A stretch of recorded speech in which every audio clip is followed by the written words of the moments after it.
Oi, pessoal, bem-vindo a um novo episódio da Canela Amarela da Séries Investimentos. Hoje vamos falar sobre cenário de bovino de corte e melhoramento genético. Eu trouxe um convidado especial, Fabiano Araújo, que ele é médico veterinário e especialista em melhoramento genético. Ele é sócio-diretor na Alvatec e é diretor no Grupo Santa Vitória, que cuida no ciclo pecuário completo. Então, temos muitos temas a cobrir hoje. Bem-vindo. Obrigado, Sara. Para mim é um prazer estar aqui junto à Séries, que para nós é uma empresa importante hoje no agro, que apoia todas as nossas atividades, traz conhecimento, traz dados, informações. Eu estou aqui não só compartilhando, mas muito mais aprendendo com vocês nessa conversa boa aqui.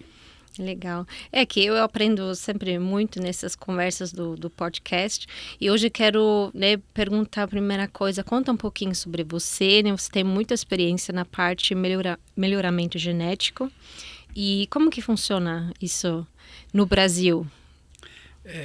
A minha formação é médico veterinário e sempre gostei da parte de seleção. Meu pai é um médico e também pecuarista. Em mim, acho que a parte pecuarista florou mais. Meus irmãos foram para a medicina e eu fui para a pecuária.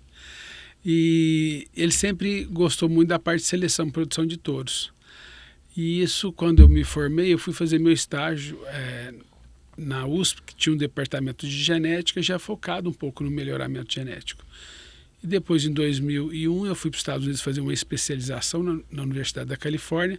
E lá eu fiquei para o mestrado, basicamente focado para trazer para o Brasil uma avaliação de carcaça para os programas de melhoramento genético. A gente realmente eu falo que eu sou talvez veterinário trabalhando com melhoramento, mas muito mais aplicado ao campo, coletando e identificando animais, né? Hoje a gente é parceiro de todos os programas de melhoramento, seja Embrapa Gene Plus, PMGZ e a NCP, e também do Qualis, que é um programa SAPE. Nós da Aval trabalhamos com todos eles e a gente que está nesse campo identificando, tentando realmente ver esses animais que são mais produtivos dentro do mesmo ambiente e tentar realmente dar um diferencial para os produtores. Numa época, quando a época está ruim, isso faz uma diferença enorme. E quais são os critérios, assim, as raças que se destacam aqui no Brasil, né? Que deve ter algumas seleções Nelore, que é muito, né, comum, né, bem famosa aqui, mas já deve ter cruzamentos para ter uma carcaça, né, que, enfim, que cada vez mais atende o que o consumidor queria. Tem alguns pontos que queria destacar nesse sentido? Hoje a base nossa do Brasil Central é a raça Nelore. Nós temos, principalmente Paraná, Santa Catarina e Rio Grande do Sul, um Angus um pouco mais concentrado, mas hoje já tem Nelore que levaram também para fazer heterose, cruzamento e produção. Agora o Brasil Central em volume é muito forte, né? Você pega só o estado do Mato Grosso, já Sim. É quase um país, né? Então o Nelore, sem dúvida nenhuma, é a base hoje do zebuíno, que traz mais impacto na produtividade do gado de corte. Então quando a gente fala, ele já abrange bastante. E as outras raças, todas elas, quando eu falo que nós muitas vezes buscamos um início de ciência fora do Brasil, com a seleção de Angus, ou outras raças que tem mais tempo de seleção. E o Nelore, muitas vezes, ele foi pioneiro em várias etapas do melhoramento, seja no peso, depois precocidade sexual, carcaça, precocidade sexual do macho, eficiência alimentar, e outras raças zebuínas também depois foram adotando. Mas o impacto do Nelore, sem dúvida nenhuma, é impressionante. Então, quando a gente fala nessa base da pecuária de corte, o grande impacto vem dela mesmo. E eu vi que ele vem da Índia? Isso aí, eu brinco assim que o zebuíno, de forma geral, ele foi criado mesmo para ser endeusado na Índia e tudo. E nós trouxemos para o Brasil, na nossa abertura de áreas, o Nelore vem se destacando e a gente que quer ele como grande produtor de carne, com altos desafios para a precocidade sexual. Então nós realmente que tivemos que trabalhar, identificar, multiplicar, né? Todos os zebuínos vieram da Índia e agora o trabalho de melhoramento genético aplicado e muitas vezes a partir daí, eu falo de 2000, um pouco antes, trazendo para o modelo de multiqualificação, que no início a gente tinha mais seleção, eram provas de ganho de peso, onde a própria associação, que é a BCZ, que é a Associação Brasileira dos Criadores de Zebu, incentivavam as provas de ganho de desempenho, né? E essas provas de ganho de desempenho depois foram ficando mais completas, com medidas de perímetro escrotal, que era o indicativo de fertilidade dos machos, depois com ultrassonografia, hoje inclusive com avaliação de consumo, onde a gente segue outras, a avicultura e suíno tem isso já muito avançado, mas hoje nas raças, na raça Nelore, Guzerá, a gente já tem muito dado de consumo e buscando animais mais eficientes e com isso vai mais sustentáveis, né? Eficiente, quer dizer, ganha massa mais rápido. Consumindo menos. Então a gente tem uma medida hoje, a eficiência alimentar, que é uma das medidas que a gente busca, a gente olha desde conversão, consumo alimentar residual, que é uma medida que todo animal, em detrimento do seu desenvolvimento ou peso, ele tem uma estimativa que ele deve consumir. Só que em relação a essa estimativa tem o que é real. Alguns consomem mais do que a estimativa, outros menos. E a gente quer buscar esses animais de alto desempenho que consomem menos. Então são mais eficientes no uso de recurso de nutrição, mais econômicos, né? E tem alguns rebanhos que a gente trabalha que já tem há bastante tempo, como o Rancho da Matinha, do Dr. Luciano, que já tem resposta muito impactante na diminuição de uso de nutrição aí. Então, mantendo características de desempenho. Esse que é o importante, né? A gente fala que a seleção ela é em nível. Eu quero um animal de bom desempenho, dentre eles de bom rendimento, dentre os melhores rendimentos, aquele que também põe acabamento, que é importante para a indústria, mas também para a fertilidade básica, quem faz cria. Mas agora a gente quer mais, né? Que é eficiência alimentar, que é custo, que é pôr mais animais. Então, assim, a nutrição cada vez mais no Brasil, nós vimos que nos últimos anos, com boi China, a gente está buscando animais mais jovens, um trabalho fabuloso do Apta de Colina já vem incentivando lá atrás o boi 777, que é um animal que é mais produtivo, com melhoras do manejo nutricional. Então, a nutrição ela acaba entrando um pouco mais, a gente usa um pouco mais de milho, de suplementação. Então, esses animais que consomem menos acabam impactando bastante no resultado. Hoje a gente já está iniciando alguns trabalhos onde a gente olha a mantença mesmo. E aí, com a mantença, a gente vai começar a calcular, e já tem isso em alguns rebanhos, o custo da arroba produzida por indivíduo. Então, esse animal custou uma arroba de 170, esse animal custou de 120, porque a gente mediu o consumo e avaliou o desempenho e rendimento de cada indivíduo. E aí tentar levar para as centrais, e a gente hoje tem boas centrais no Brasil, que coletam, que divulgam, que levam conhecimento técnico ao produtor, a levar esse material e mostrar a rentabilidade aos produtores em uso do animal diferenciado. Legal. E, enfim, se eu quero agora criar boi, assim, começar bem no início, que deveria fazer? Eu compro de fazendas, normalmente quem começa, compra aqui no Brasil, ou ele vai mesmo no mercado de fora? Como que isso normalmente? No Brasil Central, a base nossa é Nelore, né? O que hoje tem feito, os rebanhos têm feito bastante.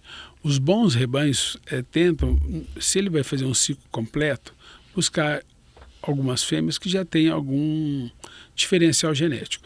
Não sendo possível, você vai ter duas formas. Ou você pode, hoje, as centrais até vendem embriões no nível comercial. Você pode comprar um pouquinho todo ano e eu falo que você vai contaminando aquele... Você não vai fazer um volume grande, que fica um investimento mais alto, mas você fazer um pouquinho todo ano, talvez você traz uma genética que vai contaminando com bons genes o seu rebanho. Mas você pode comprar touros, se você não tem um bom manejo. E se você já parte de um bom manejo, você pode trazer sêmen. E aí, em 10 anos, você tem um diferencial muito grande. Nós temos hoje disponível para o mercado touros que fazem em uma geração que a gente demoraria para fazer em 10 anos. Porque o potencial e a prepotência genética e a multiqualificação, eu falo, o que é a multiqualificação? É igual um carro que antigamente ele Ele era um carro que tinha um câmbio. Aí depois teve direção hidráulica, depois virou automático, depois tinha ar-condicionado, ABS, agora detector de faixa, aviso de colisão. E no boi é a mesma coisa. A gente já tem hoje bois que nivelam em torno de 8 características como líderes. Num único pacote você leva fertilidade, precocidade sexual, rendimento. Então temos animais nesse nível de produção. O que eu sempre sugiro hoje, porque muitas vezes o comercial ele é muito agressivo e ele tem que bater meta, né, como todos nós, né? Mas o criador que quer começar, ele pode buscar nas centrais o departamento técnico. Todas as centrais de sêmen têm um departamento técnico que vai ajudar ele a entender o que é o melhor e o desafio do rebanho, se é fertilidade, se é habilidade materna, e vai indicar, falou, esse daqui é o melhor para você fazer esse trabalho inicial, depois a gente vai. E aí passa para o comercial. O comercial atende esse nível de exigência. Porque se ele for direto no comercial, o comercial tem que vender aquele touro e tem que bater aquela meta, e muitas vezes pode estar desalinhado com as necessidades iniciais de cada plantel. Imagino também, né, enfim, região também deve variar. Você falou que talvez no sul eles mais Angus, aí no Mato Grosso, Goiás bem quente, né? Precisa mais outro da Nelore, provavelmente, que aguenta esse calor. Sem dúvida, muitas vezes o Nelore mudou muito, foi uma raça que nos últimos 20 anos teve um ganho genético dos melhores que eu já vi. E o Angus ainda é uma ferramenta, eu falo, não é nem genética, em termos de produtividade, a heterose é importante. Então, hoje, muitos plantéis têm usado o cruzamento industrial no final da estação de monta. Porque, normalmente, o bezerro que desmama mais pesado no rebanho de corte é o bezerro do início da estação de monta. E no final da estação de monta, você com essa heterose, você vai pôr lá 10, 15 quilos a mais naquele bezerro. Em termos de resultado econômico é importante, e o período de gestação você diminui em torno de 10 a 15 dias. Então aquela vaca que ia parir para o próximo ano, já com limites em termos de entrar na estação de monta numa época ideal, ela reposiciona e pode ter mais tempo, quase um cio a mais, né? Que é 21 dias, quase um cio a mais para emprenhar e dar resultado. Então o Angus acabou virando uma ferramenta tecnológica. Inclusive a gente está observando agora que houve uma redução do Angus nos últimos anos de venda de sêmen, e parece que agora Estados Unidos abrindo mercado para importação, a gente vai passar por uma demanda de cruzamento industrial, onde eu acho que a bonificação vai voltar a ser um diferencial importante aí. Eu vi que as importações também de genética no Brasil, agora nesse semestre, aumentou, né? Tem a ASP, a Associação Brasileira de Inseminação Artificial, que mostra esses dados e parece mesmo andar, né, junto com o ciclo. Teve um pico de importação até 21, aí depois caiu, agora começou já até aumentar, parece que até anteciparam, né, que o ciclo agora vai virar. E também a produção da genética, eu vi que andou bem junto, né? Eu acho que é isso mesmo, o pessoal já começou a ver que existe esse movimento, outros mercados vindo buscando e entendendo que o Brasil também tem carne de qualidade e quer aumentar esse volume. Então, para aumentar esse volume, nós vamos ter que usar um pouco mais de cruzamento. Essa fêmea meio-sangue Angus com Nelore tem tido bons níveis de remuneração. Eu acho que o que vai mandar mesmo, o que direciona o pecuarista mesmo é a remuneração, né? Você vê quando o boi China veio, o movimento para um boi jovem, para uma suplementação, ela foi uma resposta muito rápida, vamos dizer assim, né? Então, agora, com essa abertura desse mercado americano, com carne mais cara e vindo buscar no Brasil, eu acho que é possível a gente ver aí uma bonificação nesses animais de cruzamento, vindo de uma forma até mais agressiva, incentivando o produtor a usar esse cruzamento para levar essa carne para o mercado externo.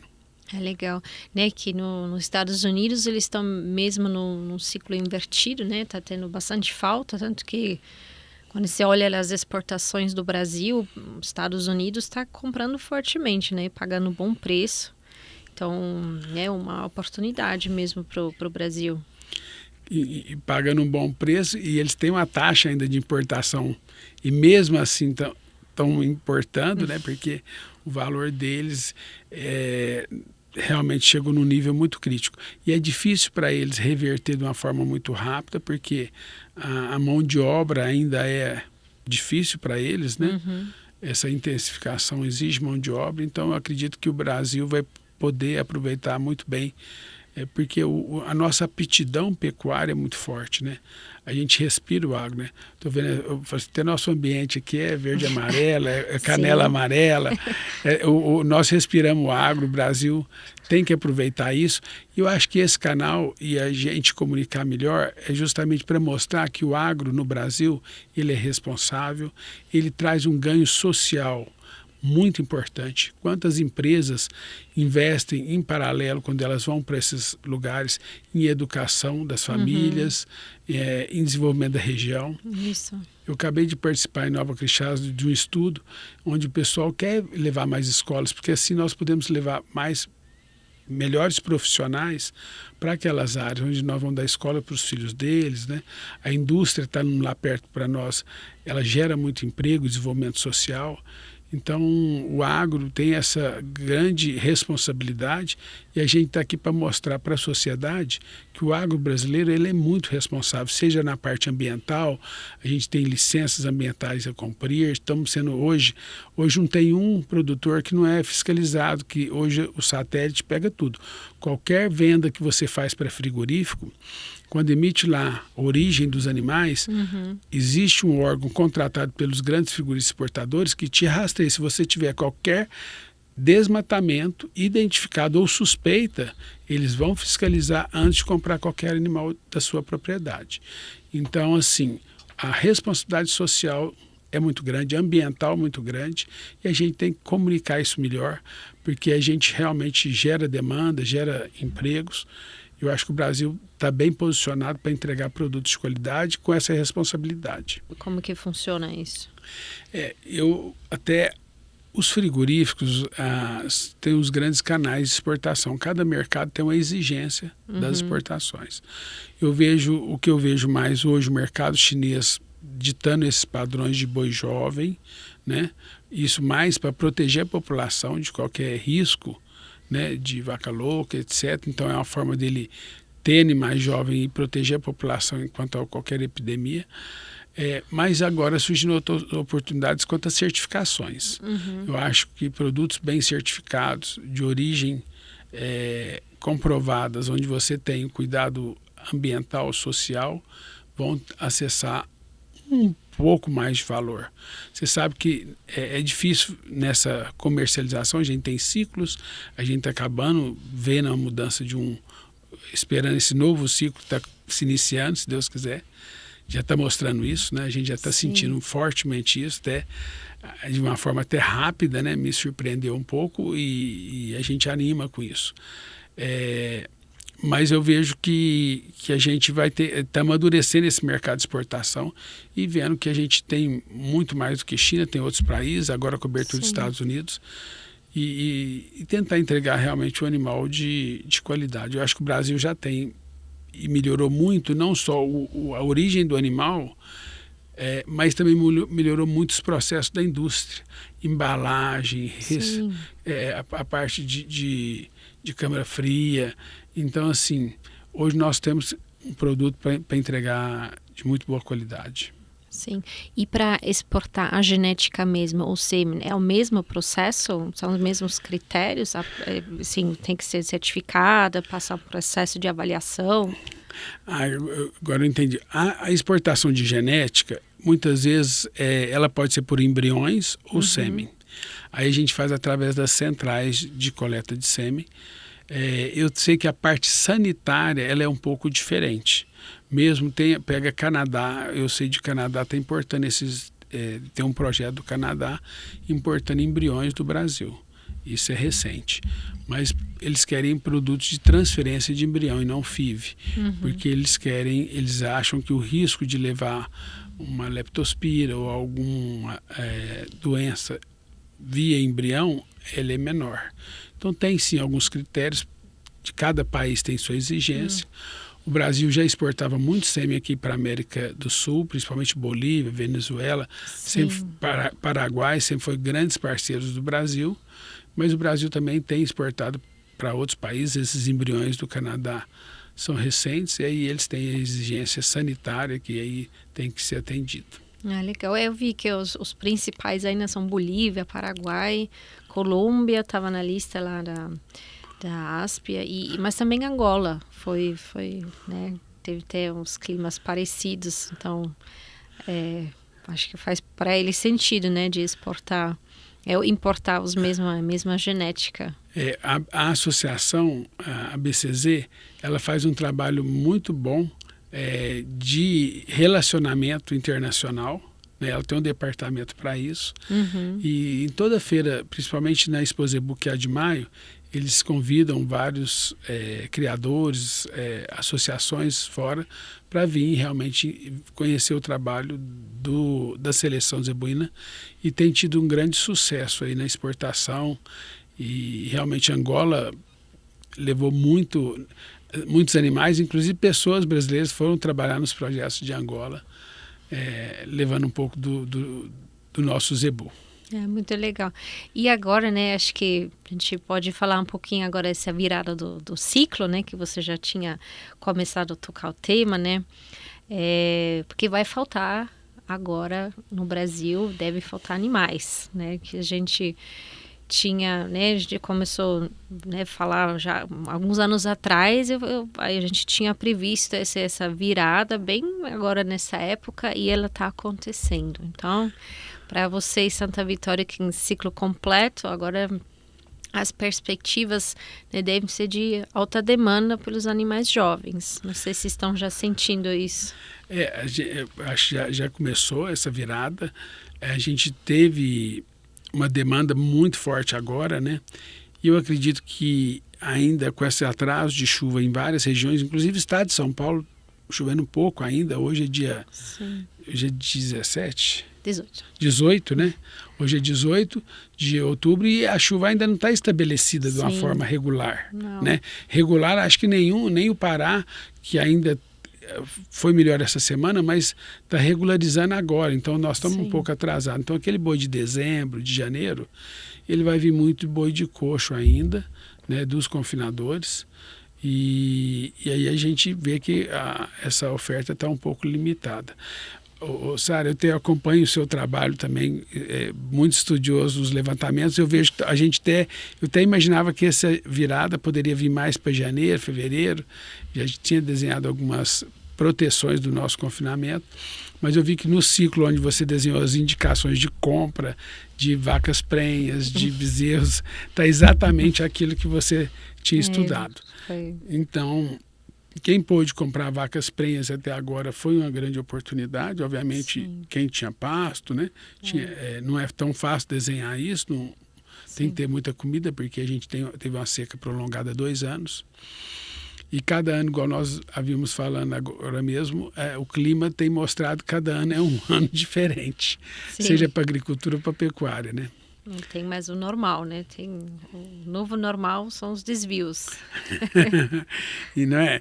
Eu falo que antigamente nós tínhamos as águas, que é o melhor do mundo, e a seca, que depois com o manejo nutricional avançado melhorou bastante. E hoje o desafio é a transição, né? Porque a seca a gente dominou com melhor manejo, ureia, suplementações.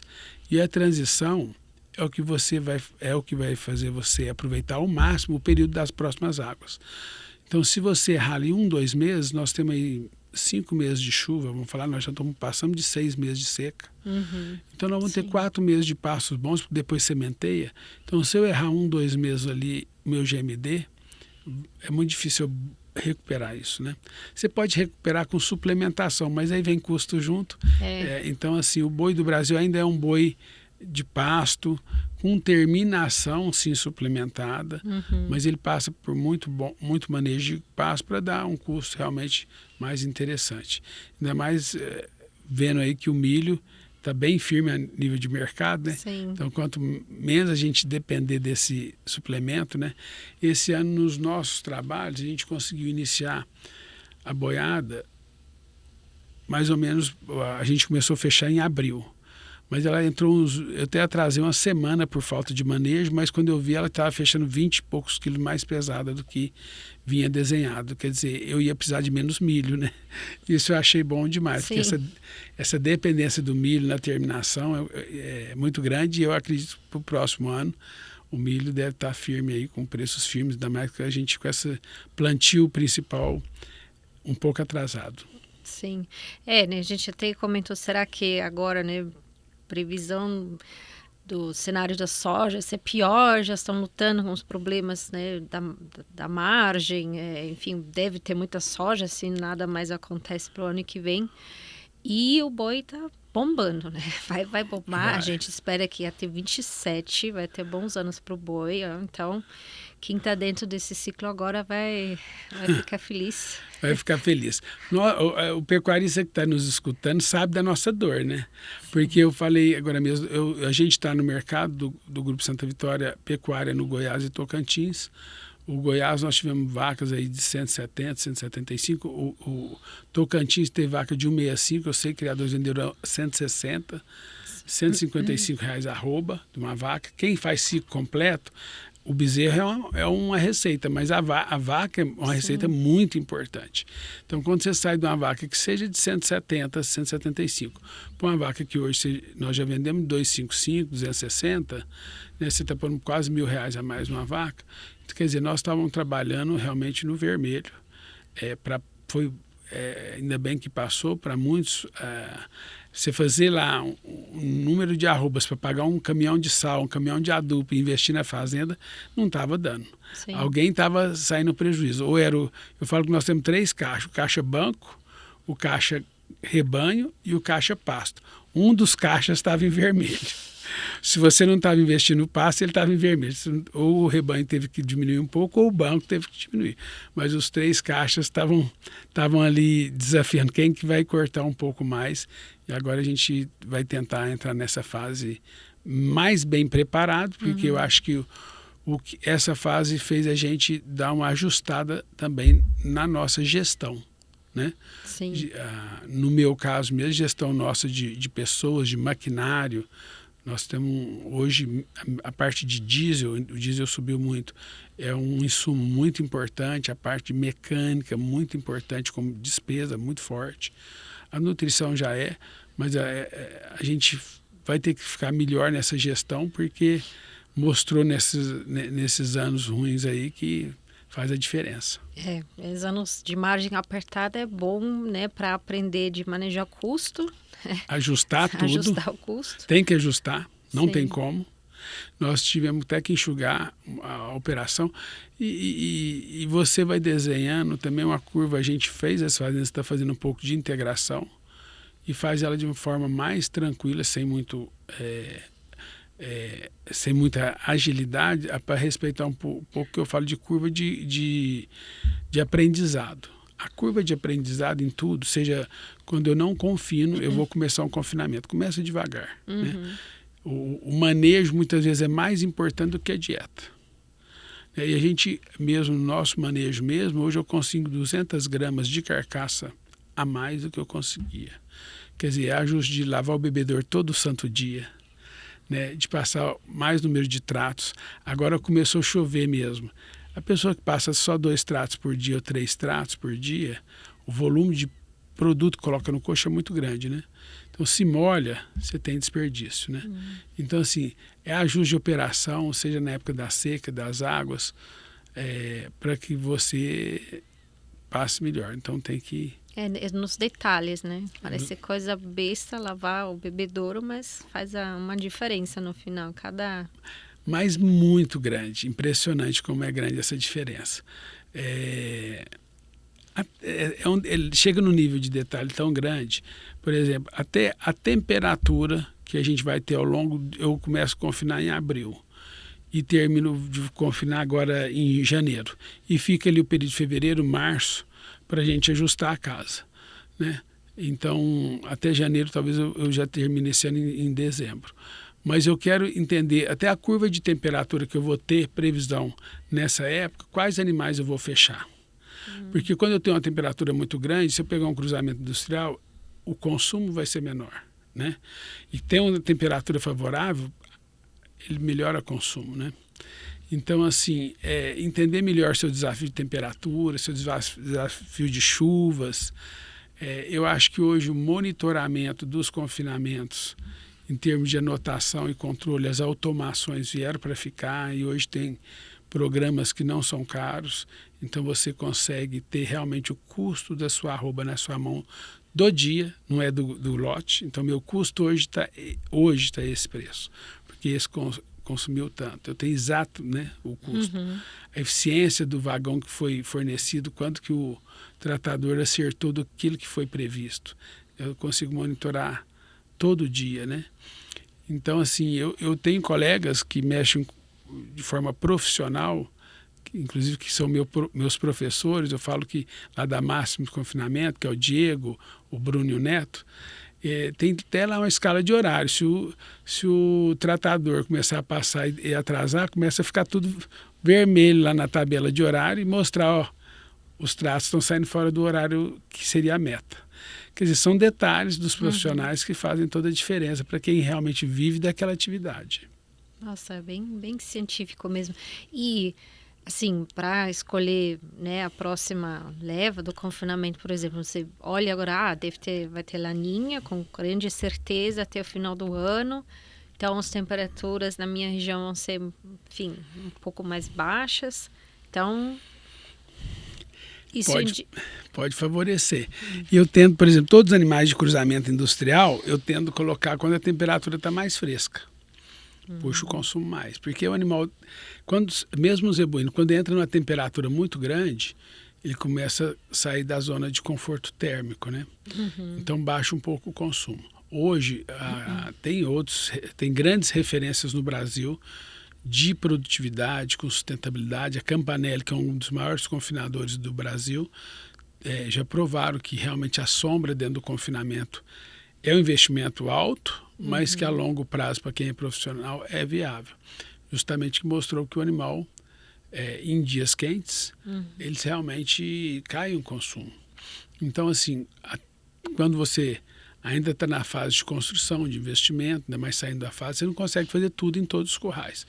Então, vai de você definir suas estratégias, né? Essa semana mesmo, Sara, dentro do Grupo Santa Vitória, a gente tem um projeto de recuperação de APPs em represas.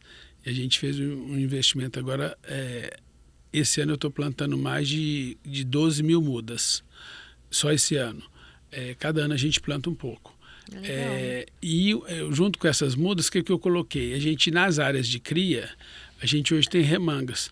E a gente também já está formando, nessas remangas, sombras, porque a gente viu que a temperatura alta, igual teve esse ano e teve o ano passado, a gente teve perda no nascimento por causa de calor.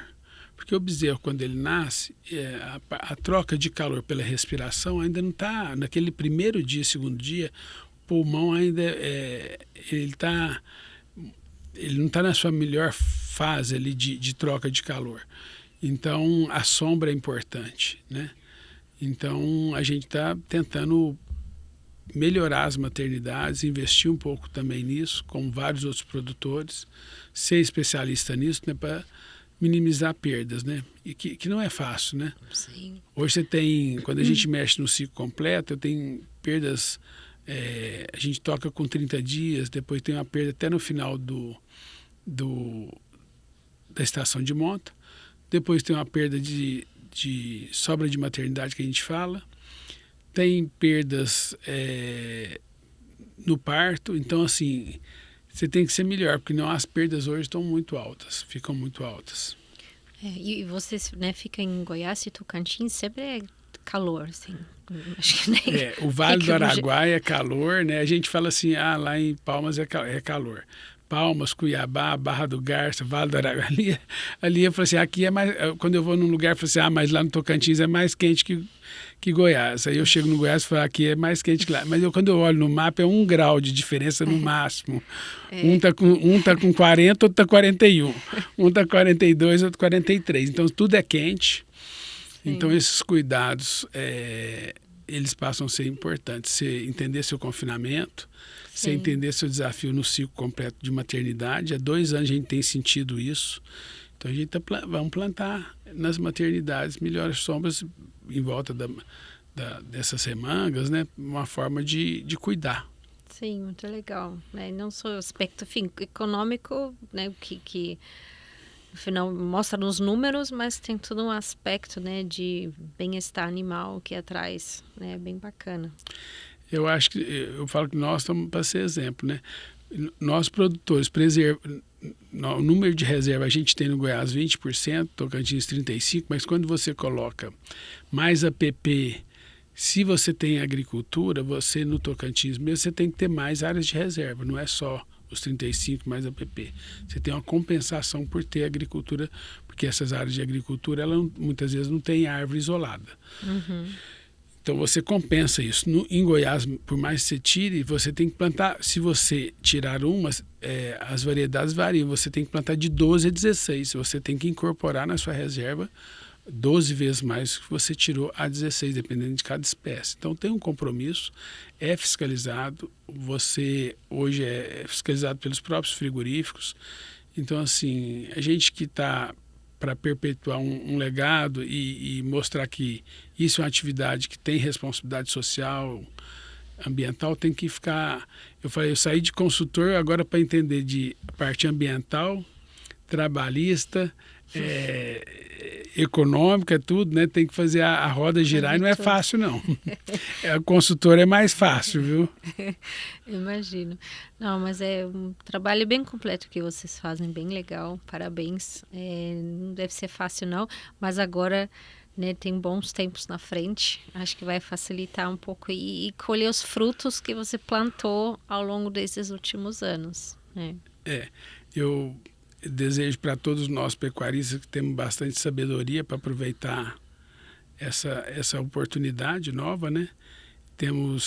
Nós já temos responsabilidade e vamos mostrar, cada um de vocês, mostrar o trabalho bonito que vocês fazem, ter orgulho de falar, eu sou um bom pecuarista e fazer do Brasil essa referência para o mundo na produção de carne sustentável. Legal. Do meu lado já foi isso, não sei se quer ainda falar uma última coisa. Eu acho que estou... Tá bem. Tá bem. Foi uma linda última frase, né? Para nos despedir desse último episódio sobre cenário bovino, genética. Espero que vocês tenham gostado. Obrigada, Fabiano, pela presença. Volte mais vezes. Vamos conversar mais futuramente. Como que foi, né? Durante esse ciclo de alta agora, como que vai ser. Obrigado, Sara. Eu que agradeço a oportunidade de sempre estar com você. A gente compartilha de muito conhecimento que você traz da sua leitura de mercado, que você tem uma expertise única, e isso é ferramenta para nossas tomadas de decisões. Boa. Obrigadão.